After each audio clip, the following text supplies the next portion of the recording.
Guys, what's going on? Welcome to the Bird Brain Podcast, where the goal is to rise above it all, stay elevated, create that infinity of your you. I'm your host, Isaiah, and today we are talking about people pleasing. This whole episode is dedicated to the people pleasers out there. And how nuanced, being a people pleaser actually is, because there's so many things happening at once that we may not fully understand. Somebody who's on the receptive end of a people pleaser and a people pleaser themselves may not recognize what's going on. But I'm gonna just give you a little bit. I'm gonna give you a little something to just chew on and understand whether you're a people pleaser, recovering people pleaser, or you know someone who's a people pleaser. This is going to be very useful information. And use it for good. All right. So if you're at home, find somewhere comfortable. If you're driving, put on a seatbelt and go along for this ride, because it's going to get interesting. Okay. Stay tuned.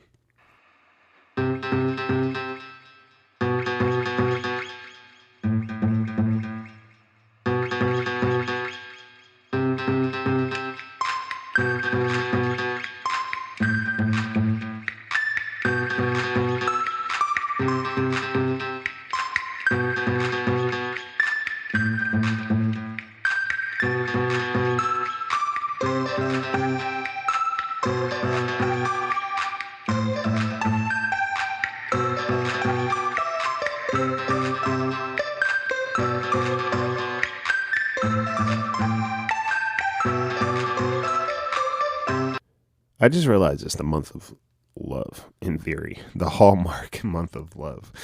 And, Valentine's Day is creeping up. I know that could be an interesting time for everybody, because there's this pressure to be something or do things to show someone that you love them and that you care about them. Like all of the things, right? Christmas, Valentine's Day, anniversary days. Those are all the ones where there's like this pressure to, I don't want to say pressure. Maybe, yeah. Sometimes people feel pressured to be and do all these things to express love. And if you're a people pleaser, this time of year probably stresses you the hell out, right? Especially if you're in a relationship, because you feel obligated to some degree to do and be all these things. Sometimes you may not even want to do these things, but you feel compelled to do it, right? I saw a couple videos I saw. First, there was one or a couple of videos I saw on the same topic. There were people saying that I realized that there are people in my life that are very important to me. And I've come to realize that these people don't think of me as important, right? They don't prioritize. I'm just not somebody that's high on their list of priorities, somebody that they genuinely care about based on how they, how they exist in the relationship with me. That was the context of the video. And a couple of people have said it. I realized that I'm not that important in other people's lives. And it's interesting, right? It's interesting to hear that. It's sad to hear that. It's kind of heartbreaking, but at the same time, it's awareness, and it is wisdom if you apply the knowledge properly. Because if you recognize that this person that's important to you shows you that you're not important to them, it happens. We all have that dynamic, right? As people, our value system is very different than other people. So you may recognize you may not be that important to somebody, and they are a big deal in your life. And then you turn around and there's somebody that you're very important to, and they may not be a big deal in your life, right? We all desire to matter to someone. It's just who we are. But doesn't mean that we'll matter to everyone. It doesn't mean that everybody will matter to us. But when we feel that, it hits, right? It hits. But we never think about that on the receptive end too often. And if you're a people pleaser, there's something that's interesting that happens because you may try your hardest to matter to someone who has shown you that you're not important to them. You're not really that high on their list of priorities, right? You may kind of operate within this space of doing whatever you can, consciously or subconsciously, to get their approval or to win them over, right? In the hopes that now you finally become somebody that matters to you.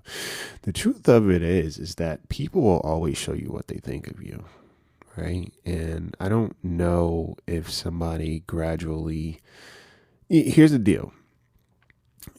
How you value someone is how you value them. The bond gets closer and you just figure out ways to express that care more, but either you value someone or you don't, is what I think. And that could be like a very broad statement, but I'm just thinking about it in terms of like the bonds that we have with people, or even my personal bonds. It's like, you care enough to take interest into a relationship, right? Into a bond with someone. And as time goes on, you connect more, you communicate more, and you communicate more because you care to get to know them more, right? In my head, the value doesn't necessarily change. The value is there. So your behavior patterns become a little bit more consistent to develop a stronger bond. Does that make sense? And I could be off, so don't take it as law, but some people may say different. It's like over time you learn to value someone. And I'm like, I don't know. I don't know, y'all. Because from what I've always experienced, or what I know to be true, is that, and people pleasers know this, is like someone who is already getting their needs met by you without having to do much is not going to adjust. You get me? I don't have to change because, and I've said this a million times, I don't have to change my behavior because you're showing me that who I am already is fine. I don't have to do anything to get much from you. I don't, right? You're already giving me your all and some, and I haven't had to do anything. I've had to do nothing. So with that in mind, it's like, all right, cool. It's evident that you are going to go above and beyond to keep this relationship going. So I don't really have to do much to sustain it on my end. I could just exist. And as a people pleaser, they feel like their existence is only based on what they have to offer to someone else. Right? And I think women, again, have suffered from this more than men have, right? Because women are told you're only as good as the value that someone places on you, right? You're only worth someone else's desire. If no one desires you, then you're not worth it. You're not doing something right. You're doing things wrong. So you failed, right? You are undesirable, so therefore you are not enough. So people pleasing becomes a thing. I'm going to do everything for you. I'm going to be at your beck and call. I'm going to think about your needs before you even have the chance to think about them. I want you to always know that I'm here if you need me. And ironically, the offset of that is that a people pleaser will minimize themselves. I will reject myself to be present for you, right? I won't have needs. And if I do, I won't speak about them. Everything is love and light. Everything's fine. I'm good. But are you okay? Right? And people pleasers, there's a level of emotional unavailability. The reason why I say that is because while they may be so aware, and sometimes people pleasers call themselves empaths. It's like you're so aware of somebody else's feelings, but you kind of neglect your own. You're so aware of somebody else's emotional needs, but if somebody was to ask you right now, hey, what is it that you need? You probably wouldn't be able to answer, right? You kind of freeze because like, whoa, what do you mean? What do I need? I don't need anything. I just need to take care of people, right? And that's why I don't subscribe to the idea that not giving without expectations or and I'll touch on that, the whole not giving with expectations, but I don't subscribe to the idea of, I'm just a giver. That's just who I am. It's like, no, you're not. And it's not, there's nothing noble about that, truth be told. Being a doormat, like, it's kind of played out, and, you don't get anything from being a giver and solely just a giver. Like, that's not your life purpose. And, people who say give without expectations, it's like, again, this all goes back to it. They're probably in relationships, they're married, they have children, and they have the expectation that their significant other still comes home every day and still loves them. They have the expectation that their kids love them too. And they go to work every day, which means they have the expectation of getting paid, right? We all have expectations. It's just a matter of what the expectations are. And people pleasers, they may not realize that they're doing this, but can be kind of manipulative. Right? There's a level of manipulation that's going on. The reason why is because you have to create an environment that's safe for you. You have to create an environment that seems like you are going to walk out of it okay and unscathed. And we don't think about it in that way, right? People pleasers have a tendency to be very hypervigilant. So scanning a room for danger, but also always trying to create safety. And maybe in life, in their childhood, they had to always regulate other people's feelings and emotions, right? Be the adult. They were probably parentified or even abused. And their role was to always be the mediator, right? The fixer. And everyone else around them was allowed to kind of kick shit around and be as destructive as possible. But the people pleaser always had to be on their P's and Q's, right? Because they were not allowed to have feelings, not allowed to express what they needed. And it just leads them to always thinking that this is the only way I have space in this world, in this room, is if I'm of service, right? Acts of service. A lot of people pleasers probably have that love language, acts of service, gift giving, words of affirmation, right? All the things that will kind of keep someone around, right? If I'm doing something for you, if I'm giving you something, then you won't forget about me. If I'm telling you how great you are, you won't forget about me. Okay? And there was this other video that said there's 4 things about the people pleaser that they do. I give you things because I don't want to lose you. It's kind of transactional. I give you this in the hopes that you give me something in return. What was the other 2? I forget the other 2.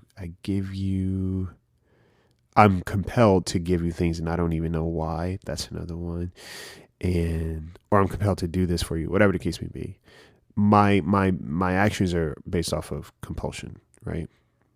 I forget the last one, but in terms of being a genuinely kind person and somebody who's, you really care about someone, it's like, I do this because I want your life to be better, right? I care about you, so I'm doing this. And that was the biggest one, I think. What's the other one? I do this because I care. I'm giving you this because I want to improve your life. And I forget the last one. But it was just a different dynamic in terms of like how we engage in relationship. One is about safety. The other one is simply about sincerity. Does that make sense? Giving with sincerity versus giving for safety. Right? I want to make sure that my spot is reserved. So I'm giving you this to make sure I don't lose my significance when it comes to you. And then it goes back to that thing, realizing that somebody may not see you as that important, but they know they can get their needs met from you. And that's when we end up in these relationships where it's very lopsided, very imbalanced. The dynamic is off, and, that's where resentment stems from too, because you recognize that the things that you are seeking are not happening, right? And sometimes, your own feelings, you'll isolate. People pleasers can have a tendency to be isolators when they're going through things. Why? Because at some point in time they were told, your feelings are an embarrassment. You're not allowed to have feelings like me, right? Whenever you have feelings, that makes everybody else around you uncomfortable. And I don't have the emotional capacity or availability to deal with your feelings either. So go deal with them on your own. And then you come back when you are ready to be of service to everybody else. That's the narrative that people pleasers are kind of dealt, right? You don't have space in this room. The only space you have in this room is if you are coming to serve and then you are leaving, right? That's it. Be seen, not heard. Your needs should not be a point of contention in this room, aka life. So people pleasers become very self-soothing, right? In a lot of ways, or they just isolate and they deal with their stuff, right? It's a shitty thing. It's a very hurtful thing when you unpack it and you think about what that dynamic and that process looks like. Okay? And to become less of a people pleaser, or to recover from it, there are a few things you have to accept. One, you have to accept that you are significant without doing things all the time. Your worth is not tied to your work, right? Think about how many people you care about who treated you poorly, and they weren't doing anything to get your love or anything like that. You just loved them and cared about them. Whether you love them because they subconsciously represents one of your parents that you were always seeking approval and love from, or you just genuinely care about this person, but they didn't do anything to necessarily get that or earn it, so to speak. They were just there. So in your head, it's important to kind of remember and realize that I'm good as I am. And the fact that I am a people pleaser oftentimes means that I'm doing a lot, right? I'm stretching myself thin sometimes. I show up. I'm a very present person. People pleasers are very present people. And they don't think of it that way, right? People pleasers are very present people. So by design, you're going to care for people. You have this idea or, vigilance about yourself when it comes to being aware of other individuals. So that in itself is enough, right? One of the things I've accepted recently is one, that I matter. Okay. I matter to myself, and there are people in this world I matter to. And then there are other people in this world that I don't matter to. There have been relationship dynamics where I recognize I was not that important to other people. And once I noticed that, and if I felt myself trying to work to matter to someone, I stopped. Because I can feel it in my body when I'm getting exhausted. And if I'm getting exhausted, that means that I'm trying too hard. And if I'm trying too hard, that means that I recognize this other person hasn't been trying at all. And I go through that process, right?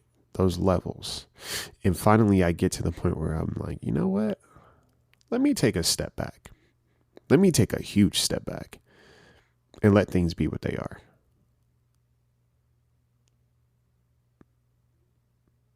Because once you get there, you're not losing out on anything. You understand that. And sometimes there's angst that we have about people leaving our lives. Who's leaving? Who? What does this person look like? Define them. What do they look like? What have they done? What have they shown up with? You have to slow down your thought process when you have these moments of fear, of loss. What are you losing? Who are you losing? What have you gained from the relationship with them? Is it you on the other side of this, right? That you're dealing with? Sometimes it's just us. It's the love that we're given, the love that we're showing up with, and that distorts our view of the other person. We think that this person is so amazing and great. The reason why is because we treat them that way, right? You think that this person is so damn awesome. The reason why is because you treat them that way. There's a difference between seeing the good in everybody, but also seeing the reality of your relationship with people. And that's where we get caught up, right? Oh, I just see the good in everybody. No, you're not seeing the good in everybody. You're just hoping that everybody sees you as a good person. We say all these things sometimes to kind of deflect the idea that we just want to matter. and we want people to like us. But it's like, do you even like the people? Right? Do you like those people? People pleasers try to make everybody their person. And they overlook, who are these people I'm engaging with? What do they look like? How do they treat me? Slow down. Slow it down. Take time. Relationships in general are investments. So you are allowed to take time. It was funny. I was walking down the street the other day, and there are people that are standing outside, and they usually have something that they're offering or things that they want to talk about. And I was actually going to sign some books, and she goes to me. She asks me from afar. She's like, "Are you a nice person?" I was like, "I'm a kind person." And I kept walking. And something about that made me feel all right, because being kind does not mean that I don't still have things to do. And if I'm not interested in something, doesn't mean I have to take up interest in it. Because this is your priority doesn't mean that it has to be mine. And because it's not mine doesn't make me less kind. Right? Doesn't make me less kind. Because I wasn't rude to her. I didn't say anything nasty or crass or whatever. I was just like, that was another way of me saying, hey, I'm not interested. I have something to do, and then I'm out. People pleasers always want to be seen as nice. Be kind, because you can still be kind and tell people, hey, I don't like how you treat me. Or I don't really, this relationship obviously has shown me that I'm not valued. Okay. And sometimes when people pleasers find each other, the beauty in that is that they will kind of level themselves out, right? Because both people are so hyper vigilant of each other that it'll get to the point where it's like they're reminding each other, hey, I'm good. You're good? Yeah, I'm good. You're good? Do you need anything? No, I don't need anything. You need anything? No. Listen, you don't have to do all these things for me. Oh, you don't have to do all these things for me. And then it becomes this even exchange eventually. They kind of balance each other out, because again, people pleasers are so hyper vigilant and so intentional in terms of their relationships that if they exist with another people pleasers also don't know how to ask for anything. So everything that they receive, they're typically grateful for, right? So if you do this tennis match with the right person and both of you guys are working through things and you're doing it the right way, you'll eventually develop a very healthy relationship with that other person. It's odd, but I've thought about it and I'm like, yeah, this makes sense. This makes sense because you have two people that care, and you have two people that are going to care about each other. And you have those two people who are going to remind the other person that, hey, you don't have to really work for anything. I got you. You see what I'm saying? So all the things that a people pleaser will need that they're not used to having, they're going to be on the receptive end of. Why? Because you have another people pleaser who's on the same wavelength, right? But in order to work out of that, it's going to take very, what's the word I'm looking for? I guess active awareness in terms of what's being done, right? That's just a theory of mine, and I think I'm pretty spot on. But yeah, as a people pleaser, the goal is to get to this place of peace and recognize that you matter. That's not up for debate. You matter. You're significant in this world. And I know you fear that you may be insignificant, but here's the deal. You're only going to be insignificant to people who don't matter technically in your life, right? If somebody has shown you that they, and I don't give a damn who it is, the moment somebody shows you that you don't matter to them, all right, it's fair game, right? You're not supposed to matter more to me than I matter to you. Let me even this out so I feel okay too. And protect yourself. People pleasers deserve to know that they have permission to establish boundaries. And that's something that feels weird to them too. Like saying no, or, taking a step back, reevaluating your relationships, right? And stop trying to be the main character in other people's story. What's your story? What do you like? Who do you want to have along, right? Who has shown you that they're willing to be there in your life? Reformat and reevaluate, rewrite, right? Do some character development in terms of who you are and who are the people you have in your life, and take a look at the relationships that you're cultivating. Write out the value system. What is it that you value about this person? Really think about it. What is it that you value about the people in your life? Really process that. Right? Do I feel valued by these people, or is there a sense of urgency that exists in the exchange?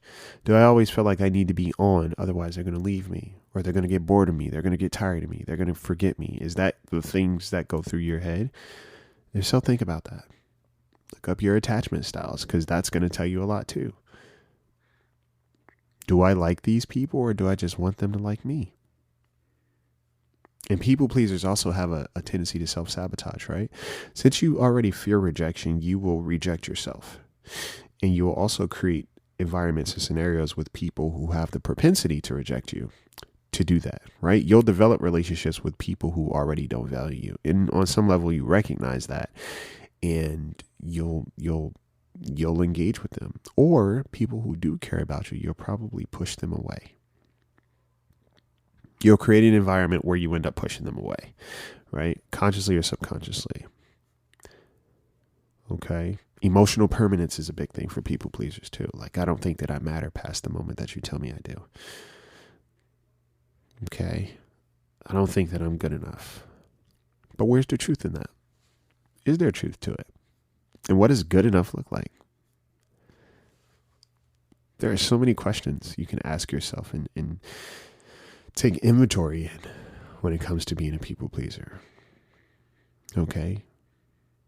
What do I need? Get in the habit of asking yourself that. What do I need? Are my needs being met in these bonds or no? Right? Are they fleeting thoughts? Do I find myself daydreaming about me being taken care of? Or does that even cross my mind? I don't know how to be taken care of.